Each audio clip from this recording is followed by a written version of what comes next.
औज़ुबिल्लाहिमिनश्शैतानिर्रजीम बिस्मिल्लाहिर्रहमानिर्रहीम। प्यारे दोस्तों, अस्सलाम वालेकुम।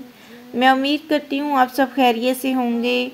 मेरी दुआ है कि अल्लाह ताला आप पर अपनी रहमतें बरकतें नाजिल फरमाए, आमीन। मेरे प्यारे दोस्तों, हर इंसान की ये ख्वाहिश होती है कि इसके पास ढेरों सारे पैसे हों और वो बहुत ज़्यादा अमीर हो, लेकिन कम तनख्वाह की वजह से इसकी ये ख्वाहिश जो है वो पूरी नहीं वो अपनी ख्वाहिशें कर पाता, वो परेशान ही रहता है। तो ये इसके बारे में आपको एक छोटा सा अमल बताऊंगी और कुछ तरीके बताऊंगी जिसकी वजह से आप कम तनख्वाह में भी गुजारा कर सकते हैं। और मुख्तसर सी वो सूरत कौन सी है जिसको अगर आप नमाज मगरिब के बाद पढ़ लें तो इंशाअल्लाह इसके पढ़ने से अल्लाह पाक आपको जल्द मालामाल कर देंगे।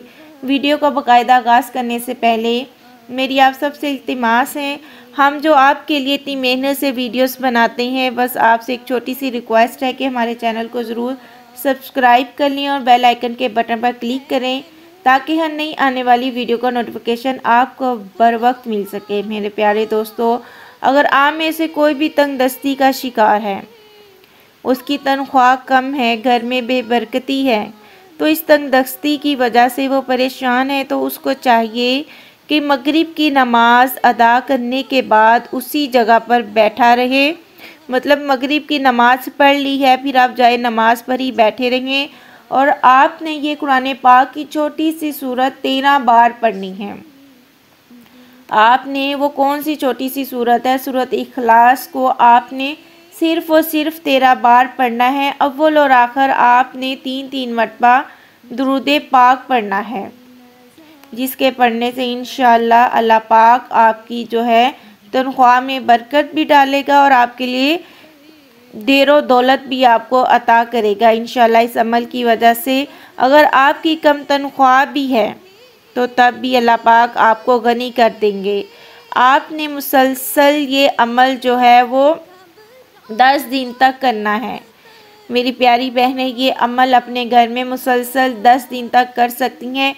इंशाअल्लाह इस अमल की बरकत से अल्लाह पाक आपको गनी कर देंगे। इसकी आपको फ़िक्र ही नहीं होनी चाहिए कि आपके पास पैसे कहाँ से आएंगे। अल्लाह ताला के ख़जानों में कोई कमी नहीं आती। इसके अलावा मेरे दोस्तों, आपको वो तरीका भी बताते हैं जिससे अल्लाह पाक आपके माल को 10 गुना ज़्यादा बढ़ा देते हैं। ये मानी हुई बात है, अगर आप में से 100% इत्तफाक करें, क्योंकि ये इस नबी के अल्फाज हैं, जिस नबी सल्लल्लाहु अलैहि वसल्लम की बातों को सच मानना हमारा ईमान है। अमीर होने का नुस्खा एक एतबार से नहायत ही आसान भी और साबित कदमी दिखाने के एतबार से बहुत मुश्किल भी।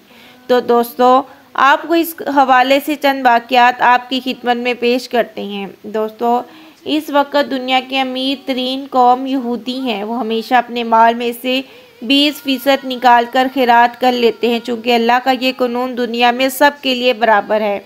खर्च करने वाले को उसका 10 गुना मुनाफा जो है वो मिलेगा। इसी वजह से इनको इतना फ़ायदा होता है कि वो दुनिया की अमीर तरीन कौम है। ये बड़ी अजीब सी बात है कि सिर्फ़ 1 करोड़ यहूदी दुनिया के 60% दौलत के मालिक हैं। इसके अलावा मीडिया के अहम तरीन इदारे 90% इनके हैं, मसलन IMF, New York timer, financial timers, reader digest, CNN, Fox TV, Wall Street Journal, AFP, APP सब यहूदियों की मलकियत है। शायद हम में से चंद एक ही इस बात पर गौर किया होगा कि यहूदियों के दिन दुगनी रात चुगनी दौलत बढ़ने में जो है वो टीवी के चारों स्टार स्टेशंस का राज किया है। हज़ारों साल से ये कौम इस बात पर सख्ती से कायम है कि हर यहूदी अपनी आमदनी का 20% लाजमी तौर पर इंसानी फलाही कामों पर खर्च करता है।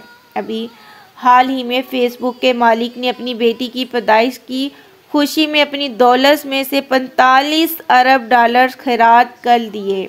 एक हस्पताल है, शायद इनमें से आपने किसी ने देखा होगा कि बल्कि इस बात पर आपने गौर भी किया होगा, हस्पताल जो है वो एक मुंशी हस्पताल है। ये हस्पताल जिस शख्स ने बनाया, इसका नाम मुंशी मोहम्मद था। ये नहायत ही गरीब शख्स था, बाजार में खड़ा होकर कपड़ा बेचा करता था। इसे किसी ने बताया, अपने माल में से कुछ फीसद मुकर्रर करके मुस्तहिक लोगों पर खर्च किया करो, आपको बहुत ज़्यादा फ़ायदा होगा। चुनाचा इसने 4% जो है वो अल्लाह की राह में खर्च करने का मुकर्रर कर लिया। वो हर महीने अपने मुनाफे में से 4% खर्च करता रहा। कुछ ही अरसे के बाद इसका कारोबार बढ़ने लगा। फिर देखते ही देखते वो एक फैक्ट्री का मालिक बन गया। इसी तरह 4% खर्च करता रहा और एक वक़्त भी आया कि इसकी आमदन का 4% करोड़ों में निकलने लगा। चुनाचा इसने फैक्ट्री बनाने के बाद जो इसका 4% निकलता था, इसने एक अस्पताल बनाया। जनरल ज़ियाउल हक ने इसका इफ्तिताह किया। वो अस्पताल आज भी लाहौर में मुंशी अस्पताल के नाम से फलाही काम कर रही है। लाहौर में एक जवान ने 1997 में MSc किया। फिर वो जॉब के सिलसिले में बहुत परेशान था। इस्लामाबाद में एक रूहानी बुजुर्ग के पास दुआ करवाने के लिए जो है वो गया, तो उसने बताया कि तुम जो है वो एक छोटा सा अपना कारोबार करो और एक छोटा मोटा कारोबार शुरू करो, और दूसरा इस कारोबार में अल्लाह को अपना पार्टनर बनाओ। अल्लाह को तुम अपना पार्टनर बनाओ और उसका कुछ फीसद तुम मुकर्रर करो और फिर अपना जो है आप उसको अल्लाह की राह में खर्च कर दो। वो मर्द जो है वो बहुत ही अज़म वाला था। कारोबार वो कर सकता था, कभी भी इसने इसमें हेरा फेरी ना की तो लाजमन आपका कारोबार भी दिन रात तरक्की करता रहेगा। ये 1997 का साल था। इसके पास सिर्फ 1000 रुपया था। इसने किसी के आगे हाथ नहीं फैलाए, बल्कि इसी 1000 रुपये से इसने बच्चों के कपड़े जो हैं वो ख़रीदे। क्या किया इस शख्स ने? इसने बच्चों के कपड़े ख़रीदे। बच्चे ख़रीदने के बाद इसने वो एक स्टॉल पर उसने बेचने शुरू कर दिए। 1000 के उसने कपड़े लिए तो उसने उसको बेचना शुरू कर दिया। फिर इसी तरह उसने जो उसको प्रॉफिट हुआ उसने उसका 5% जो है वो अल्लाह की राह में निकाल कर रख दिया। यानी रोज़ाना की आमदनी तकरीबन उसको फिर उसकी बढ़ने लगी। 700 रुपये हो गए, 1 साल बाद 150 रुपये, 3 साल बाद रोज़ाना 5% के हिसाब से वो इतना कमाने लगा कि उसने एक दुकान बना ली। दुकान बनाई तो रोज़ाना इसकी आमदन का 5% जो है वो निकालता रहा और दूसरों पर खर्च करता रहा, तो अल्लाह ताला उसकी आमदनी में जो है वो इजाफ़ा करता रहा। तो मेरे प्यारे दोस्तों, आप भी अल्लाह की राह में खर्च किया करें ताकि अल्लाह ताला आपको भी 10 गुना दे, आपके पैसे को अल्लाह ताला और ज़्यादा बढ़ा दे। अब माजी में ही आप देख लें कि यहूदी लोग कितना ज़्यादा खर्च करते हैं, फलाही अपने इदारे चलाते हैं। अब वो अपनी आमदनी का 20% जो है वो लाजमी जो है वो फलाही बहबूद पर खर्च करते हैं। इटली के साबिक वज़ीर आज़म सिल्विया बज़ल फेरी ऊपरवान ने फाउंडेशन के प्लेटफॉर्म से सालाना 27 करोड़ जो है वो डॉलर इंसानी फलाही कामों पर खर्च करते। मेरे प्यारे दोस्तों, एक बार मदीने में गले का जो है वो कहत आ गया। बाज़ारों से भी गला ख़त्म हो गया। लोग सख्त परेशान थे। अचानक लोगों ने देखा कि गले के 1200 ऊँट मदीने की मंडी में आ गए हैं। लोग हैरान थे, किस ताजर का माल है। फिर पता चला ये माल हज़रत उस्मान रज़ी अल्लाह ताला अन्हो का है, जो उन्होंने शाम से मंगवाया है। चुनाचा मदीने के तमाम ताजर माल ख़रीदने के लिए आगे। बोली लगना शुरू हुई। किसी ने कहा हम 40 रुपये मन के हिसाब से लेंगे। हज़रत उस्मान रज़ी अल्लाह ताला अन्हा ने फरमाया कि कम है। दूसरे ताजी ने कहा 50 रुपये मन के हिसाब से लूँगा। इसी तरह हज़रत उस्मान रज़ी अल्लाह ताला अन्हा ने फरमाया। अलगर्ज़ जो है वो बोली बढ़ती गई। बिलाखिर एक जगह पर आकर तमाम ताजिर जो है वो खामोश हो गए और हज़रत उस्मान रज़ी अल्लाह ताला अन्हा ने कहा कि मुझे इसका 10 गुना जो है वो मुनाफा मिल रहा है और आखिरत में 70 गुना जो है वो मुझे मिलेगा। ये कहकर हज़रत उस्मान रज़ी अल्लाह ताला अन्हा ने सारा माल लोगों में मुफ्त तकसीम कर दिया। इसी तरह हज़रत मूसा अलैहिस्सलाम के ज़माने में 2 भाई थे जिन्हें एक वक़्त का खाना मैसर आता था, दूसरा वक़्त उन्हें फ़ाका करना पड़ता था। एक दिन उन्होंने हज़रत मूसा अलैहिस्सलाम से कहा कि जब तुम अपने रब से मिलने जाओ जब तुम अपने रब से मिलने जाओ, अल्लाह ताला से मिलने जाओ, कोहे तूर पर तुम जाओ, तो अल्लाह ताला से अर्ज़ करना कि हमारे हिस्से का जो खाना है वो हमें एक ही दफ़ा जो है वो दे दे। तो अल्लाह ताला से उन्होंने ऐसे ही अर्ज़ किया तो अल्लाह ताला ने फ़रिश्तों के ज़रिए उन्हें एक ही वक़्त में बहुत ज़्यादा खाना दे दिया। उन्होंने खूब पेट भर कर खाया। ख़राब होने के डर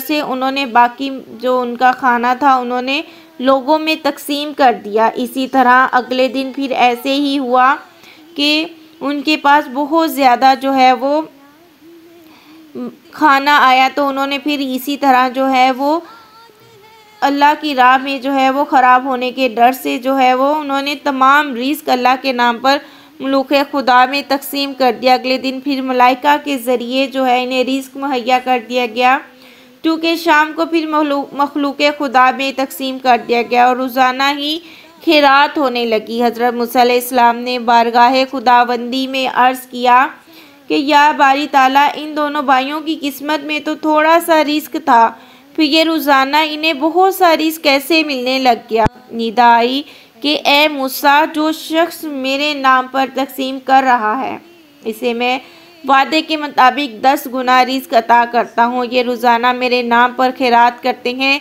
और मैं रोज़ाना इन्हें अता करता हूँ। और दूसरी बात आखिर में मेरे प्यारे दोस्तों, जब अल्लाह ताला हमें तकसीम करने की अनायत कर रहा है तो अपने दिल में कभी भी तकब्बुर ना लेकर आओ, क्योंकि इंसान के दिल में ख्याल आता है कि मेरा पैसा बहुत लोगों में तकसीम हो रहा है। चुनाचा शैतान जो है वो दिल में तकब्बुर पैदा करता है तो फिर ये नेमत छीन ली जाती है। दोस्तों, जब भी आप खर्च करो अल्लाह की राह में तो तकब्बुर ना करो दोस्तों, बल्कि आजिज़ी अख्तियार करो। मेरे प्यारे दोस्तों, हम उम्मीद करते हैं आपको आज की वीडियो ज़रूर पसंद आई होगी।